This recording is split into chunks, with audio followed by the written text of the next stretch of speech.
नमस्कार, आप देख रहे हैं अपने उत्तर प्रदेश में। हूं आपके साथ शिल्पा। मुख्यमंत्री योगी आदित्यनाथ बिजनौर पहुंचे। इस अवसर पर उन्होंने मालन नदी में पूजा अर्चना की, फिर नई पुलिस लाइन स्थित बैरक एवं आवासीय भवनों का लोकार्पण किया।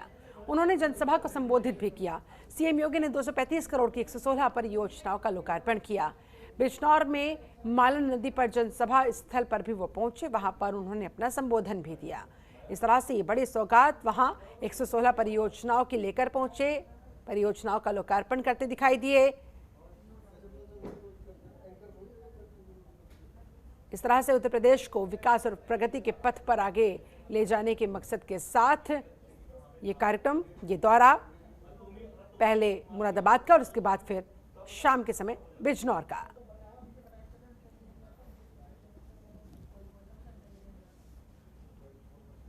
हाल ही में यूपी के उप मुख्यमंत्री ब्रजेश पाठक ने गाजियाबाद के अस्पताल का निरीक्षण किया। निरीक्षण के बाद अस्पताल के स्टाफ को सख्त हिदायत दी गई कि मरीजों का सही तरह से इलाज किया जाना चाहिए, तमाम सुविधाएं उन्हें मुहैया होनी चाहिए। लेकिन उप मुख्यमंत्री के दौरे के बाद भी अस्पताल के हालात सुधरते हुए नजर आ नहीं रहे।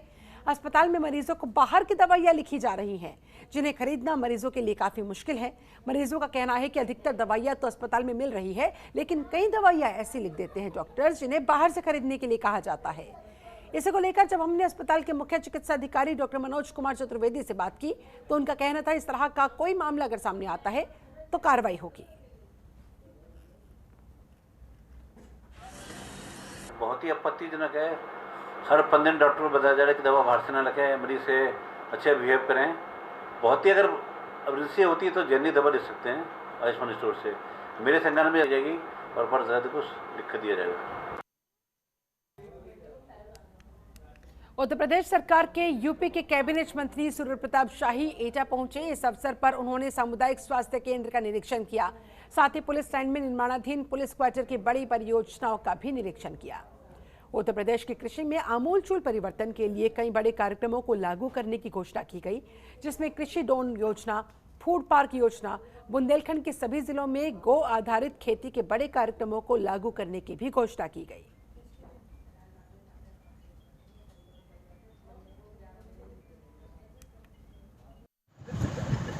1,29,00,000 के करीब भू राजस्व से जोड़े गए हैं। यदि इन लोगों के जो, इसलिए मैं आपके माध्यम से अपील करना चाहता हूं कि जिन किसान भाइयों के अभी भू अभिलेख के साथ अटैचमेंट नहीं हो पाया है उनके उस पोर्टल पर, और आधार कार्ड से नहीं जुड़ पाया है, वो 7 तारीख के पहले करा लें, अन्यथा उनको अगले किस्त मिलने में कठिनाई होगी और एक तरीके से अगली किस्त उनके पास नहीं पहुंच रही है। और इसलिए एक प्रचार के माध्यम से, आपके माध्यम से उनसे अपील करना चाहता हूं।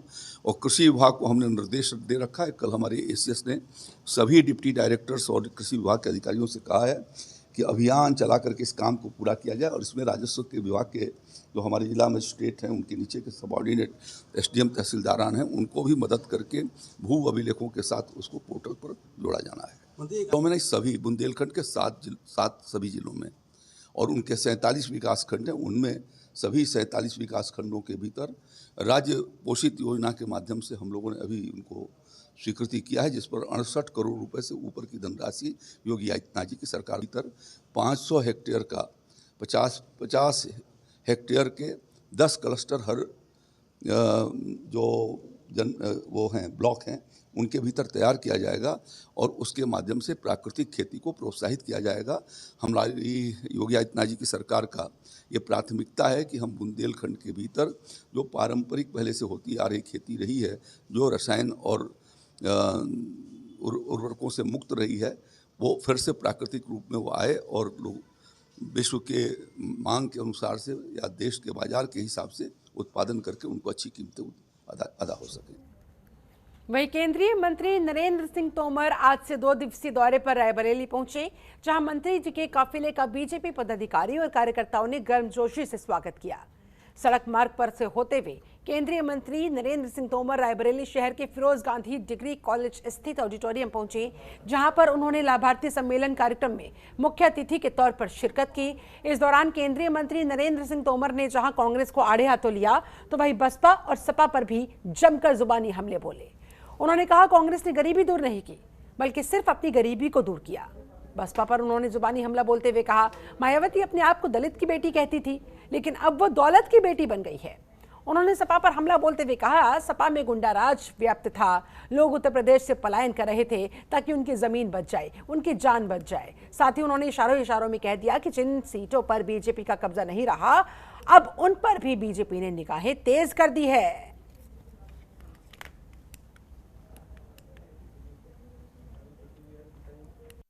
कि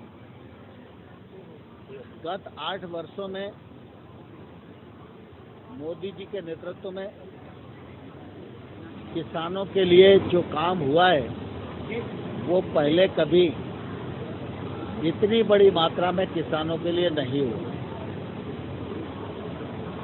न्यूनतम समर्थन मूल्य MSP इसको 1.5 गुना करने का काम हुआ। साल में 2 बार रबी और खरीफ में लागत पर 50% मुनाफा जोड़कर MSP घोषित की जाती है। इसका लाभ किसानों को मिल रहा है। देश के 11.5 करोड़ किसानों को 6,000 रुपया वार्षिक PM सम्मान निधि का मिल रहा है। ये उनकी आय में इजाफा कर रहा है। छोटे और मझोले किसानों की ताकत बढ़ाने के लिए देश में 10,000 FPO बनाने का काम प्रारंभ किया है। इस योजना पर 6,865 करोड़ रुपया खर्च किया जा रहा है। खाद्य तेलों में आत्मनिर्भरता बने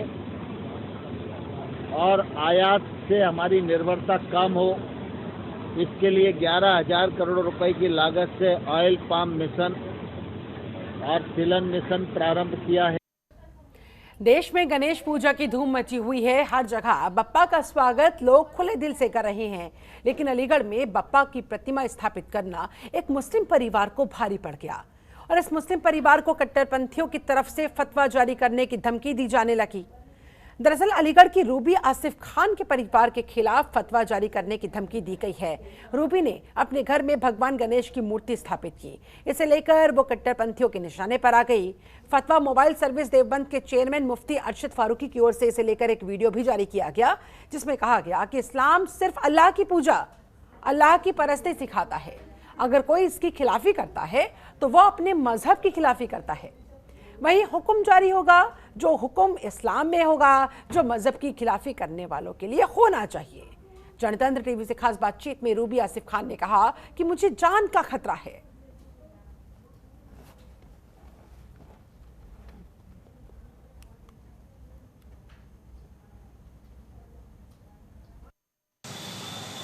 हिंदू मत और हिंदुओं के यहाँ गणेश एक बड़े देवता हैं जो अक्ल और इल्म के ख़जाना माने जाते हैं।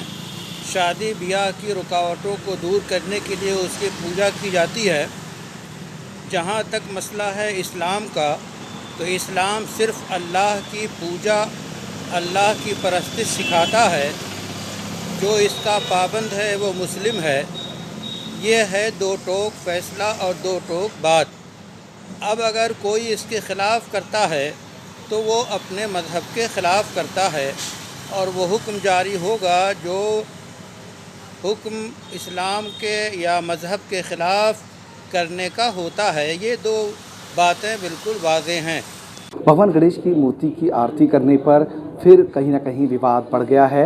हम बात कर रहे हैं रूबीना आसिफ खान की, जो अपने घर पर भगवान गणेश की मूर्ति की पूजा करते हुए उन पर एक फतवा जारी हुआ है और फतवे के दौरान पूरे देश भर में हलचल मच गई है। लगातार रूबीना आसिफ खान उन मौलानाओं को घेरती हुई नज़र आ रही हैं जो इन पर फतवा जारी कर रहे हैं। ये बातचीत करेंगे कि आखिरकार भगवान गणेश से प्यार और आखिरकार क्यों कुछ लोग जो है इस तरह का विवाद बढ़ा रहे हैं। क्या कहेंगे आपकी? लगातार कहीं ना कहीं विवाद बढ़ता रहता है, कभी भगवान शिव तो कभी भगवान आज गणेश जी के लिए आप पर विवाद उड़ा और कहा कि आप पर फतवे जारी हो रहे हैं। क्या कहेंगे, पूरा मामला किस तरह का है?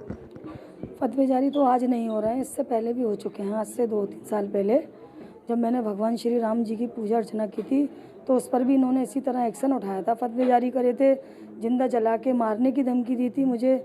मेरे पोस्टर चिपका दिए गए थे पूरे अलीगढ़ शहर में।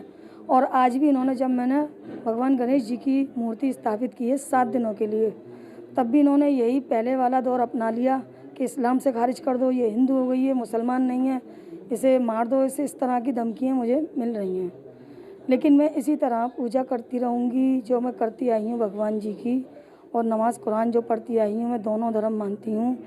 ईश्वर अल्लाह एक ही है, भगवान एक है। मैं ये नहीं जानती कि ये मुसलमान ये हिंदू, हम सब एक हैं और सब भाई भाई हैं। तो मैं मौलाना की धमकियों से डरने वाली नहीं हूँ और ना ही इनकी धमकियों से डर के अपनी पूजा अर्चना रोकूंगी। मैं जो करती आई हूँ शुरू से वही करूँगी। 7 दिन बाद मुझे विसर्जन के लिए भी जाना है। भगवान जी को विसर्जन करना है, गणेश जी की जो मैंने मूर्ति रखी है उसको विसर्जन करूँगी। जो धूमधाम से जैसे मूर्ति रखी थी उसी धूमधाम के साथ विसर्जन करने जाऊँगी। क्या कहेंगे? आपने एक बात कही कि जो दरगाहों पर हिंदू समाज के लोग जाते हैं तो उन पर भी फतवा जारी होना चाहिए, उन्हें भी रोकना चाहिए। इस तरह का आपकी तरफ से बयान है, तो क्या कहेंगे? पूरा क्या कहना चाहती हैं आप? आखिरकार क्या मैसेज देना चाहती हैं? मैं ये मैसेज देना चाहती हूँ कि जो मतलब दरगाहों पर मेरी हिंदू बहनें भी जाती हैं तो उनके लिए फतवे जारी नहीं होते। क्या वो ये मान कर जाती हैं कि केवल मुसलमान ही आएंगे इस दरगाह पे, मुसलमानों के लिए ये दरगाह? वो ये सोच कर जाती हैं। ये तो एक अल्लाह और भगवान एक है और ये तो भगवान का दरबार है जिसमें सभी जा सकते हैं, किसी के लिए कोई रोक नहीं होती, ना ही हिंदू के लिए रोक, ना मुसलमान के लिए रोक। ये इबादत का घर है, सब इबादत कर सकते हैं। तो मैं ये कहना चाहूँगी फिर मेरे लिए फतवे जारी क्यों कर रहे हैं ये मौलाना? अपनी दलीलें क्यों फेंक रहे हैं? इसको फेंकना बंद करें और अगर फतवे जारी कर रहे हैं तो करें, मुझे इससे कोई डर नहीं है। यूपी के अलीगढ़ में एक मुस्लिम परिवार की दंपत्ति ने अपने घर में 8 दिनों के लिए गणपति जी को विराजमान किया है और हिंदू रीति रिवाज के साथ उनकी पूजा अर्चना भी कर रहे हैं। वहीं गणपति स्थापित मामले में अब ऑल इंडिया इस्लामिक शरीयत बोर्ड के चेयरमैन मौलाना मुफ्ती जुल्फकार अली ने का बयान सामने आया, जिसमें उन्होंने कहा, हमारा देश भिन्न भिन्न संस्कृति का देश है। इस देश की विशेषता यही है कि इसमें अनेकता में एकता बसती है। हम सब यहाँ पर मिलजुल कर एक दूसरे के त्योहारों का सम्मान करते हैं, मनाते हैं। जहाँ तक इस मामले की बात है तो इसके बारे में इस्लामिक लॉ क्या कहता है, जिसको पूछना है वो हमसे आकर पूछे, हम उनको बताएंगे इस्लामिक लॉ में क्या कहा गया। हमारा देश जो है वो भिन्न भिन्न संस्कृति का देश है। इस देश की विशेषता यह है कि अनेकता में एकता है। हम सब यहाँ मिलजुल कर सभी लोग एक दूसरे के त्योहारों का सम्मान करते हैं। जहाँ तक इस मामले का संबंध है कि शरीयत इसके बारे में इस्लामिक लॉ क्या कहता है, इसके संबंध में जिसका ये मसला है, अगर वो आके मालूम करती है कि इस्लामिक लॉ के अनुसार ये सही है गलत है, तो हमें उसके प्रति जवाब दें, उसे हम बताएंगे। उत्तर प्रदेश को सॉलिड वेस्ट मैनेजमेंट नीति को और बेहतर करने के लिए 1 दिवसीय कार्यशाला का आयोजन हुआ। वहां पर आज गाजियाबाद में दरअसल ये पूरा कार्यक्रम रखा गया, जिसमें उत्तर प्रदेश सरकार के कई सीनियर IAS अधिकारियों ने हिस्सा लिया। साथ ही यूपी के प्रशासनिक अधिकारियों ने अपने अपने विचारों को एक दूसरे के साथ साझा किया। क्या कुछ इस पर समाधान हो सकता है, आगे भविष्य के लिए भी जो फायदेमंद साबित हो, इस पर मंथन किया गया। सॉलिड वेस्ट मैनेजमेंट नीति ऑलरेडी है। हम लोग इस ख्याल से यहाँ पे आए हैं कि माननीय मुख्यमंत्री जी के निर्देश पे एक डायग्नोस्टिक हम लोग कर रहे हैं कि सॉलिड वेस्ट मैनेजमेंट पॉलिसी को और बेहतर कैसे बना सकते हैं, जिसमें स्टेक होल्डर्स जो हैं, जो एक्सपर्ट्स हैं, उनकी हमारे पॉलिसी के बारे में क्या राय है, कोई हर्डल्स है या नहीं है, कितना अच्छा और कर सकते हैं।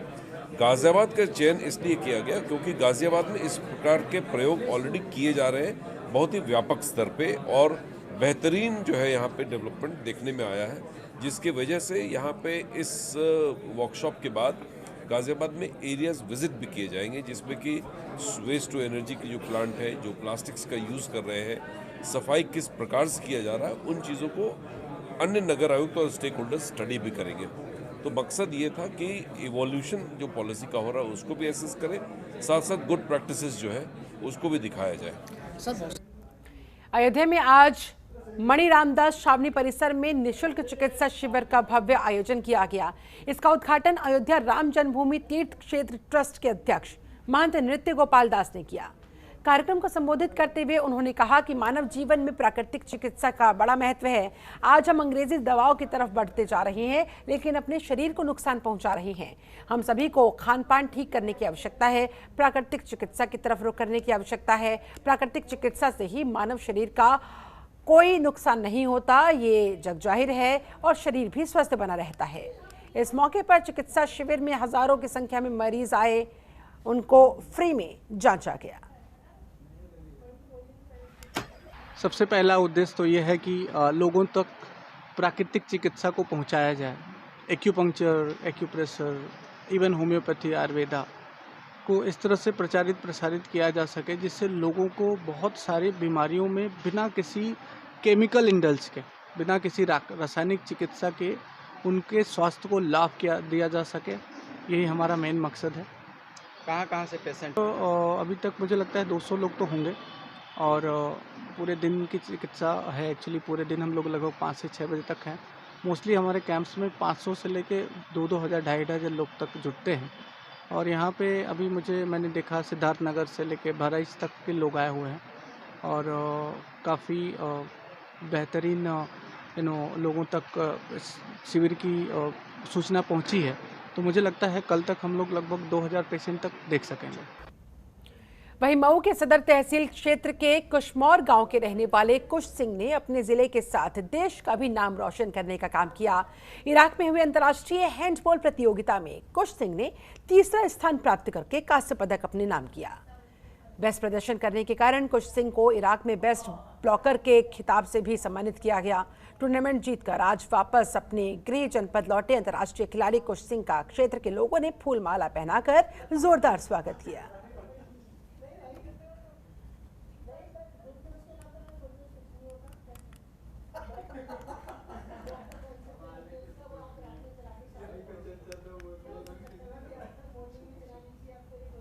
बांदा पुलिस को एक बार फिर से मिली है बड़ी कामयाबी। पिछले काफी अरसे से बांदा जनपद में फैले नकली गुटखे के काले कारोबार पर पुलिस ने सफलतापूर्वक शिकंजा कसते हुए एक फैक्ट्री में छापा मारकर उससे लाखों रुपए का अवैध माल बरामद किया। पुलिस ने मौके से ही इस अवैध गुटखा फैक्ट्री और व्यवसायी के 2 संचालकों को भी गिरफ्तार करने में सफलता पाई। दरअसल सूचना पर पुलिस ने एक मकान पर छापेमारी की, वहां नकली गुटखे का निर्माण करने वाले 2 संचालकों को गिरफ्तार कर लिया। गिरफ्तार आरोपियों की निशानदेही से पुलिस ने तकरीबन 15 लाख रुपए की कीमत का गुटखा बनाने का सामान, जिसमें सुपारी, तंबाकू, विभिन्न ब्रांड के रैपर, सीलिंग मशीन, इलेक्ट्रॉनिक कांटा, सब कुछ बरामद हुआ।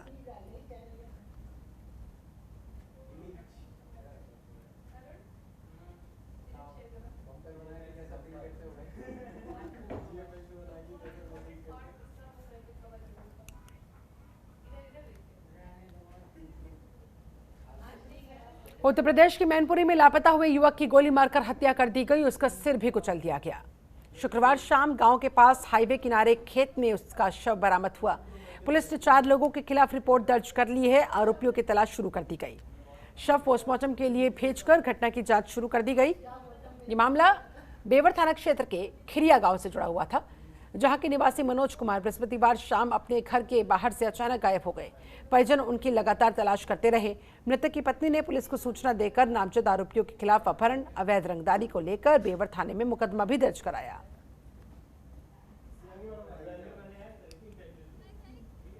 खिरिया गांव की पूजा देवी नाम की महिला ने आज सुबह एक एप्लीकेशन दी थी, जिसमें अपने पति को 4 लोगों द्वारा किडनैप करने की सूचना दी गई थी। इस मामले में अभियोग पंजीकृत किया गया था और उसके बरामदगी के प्रयास किए जा रहे थे। तभी एक सूचना प्राप्त हुई कि एक खेत में एक शव मिला है। मौके पर शिनाख्त की गई, जिसकी शिनाख्त पूरे देवी के पति मनोज जैसा के रूप में हुई है। इस संबंध में सुसंगत धाराओं में अभियोग परिवर्तन किया जा रहा है धाराओं का, और साथ ही 4 टीमें गठित की गई हैं और अभियुक्तों को गिरफ्तार करने का प्रयास किया जा रहा है। सर, क्या लग रहा है, ये हत्या है या क्या? प्रथम दृष्टया तो हत्या ही प्रतीत हो रही है। बाकी विवेचना के पीएम रिपोर्ट के बाद आवश्यक कार्रवाई की।